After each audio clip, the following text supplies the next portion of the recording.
Қайырлы таң, құрметті тыңдармандар.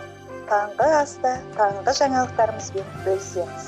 Мемлекеттік қызметтерді оңтайландыру және автоматтандыру жөніндегі ведомствоаралық комиссиясының отырысында мемлекеттік орган өкілдеріне азаматтардың мобильдік қосымшаға енгізілген құжаттарының тізімін кеңейту ұсынылды. Бүгінгі күні азаматтар ЕКОВ мобильдік қосымшасынан өзінің жеке куәлігін көре алады. Егер өзімен бірге жеке куәліктің түпнұсқасы болмаған жағдайда мобильдік қосымшадағы құжатты пайдалана алар еді. Дәл осындай принциппен диплом жүргізуші куәлігі, техникалық төлқұжат және басқа да құжаттарды орналастыруға болады.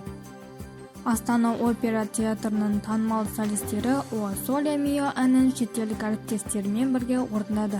Әрине, осынау әнді орындаудың онлайн режимде өткенін де айта кету керек. Іс-шараға Италия, Мексика, Жапония, Қытай, Румыния мен Грузияның опера әншілері қатысты.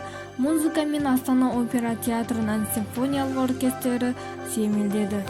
Осымен біздің таңғы жаңалықтарымыз өз мәресіне жетті. Келесі кездескенше сау болыңыздар. Келесіде одан да қызықты жаңалықтар болады.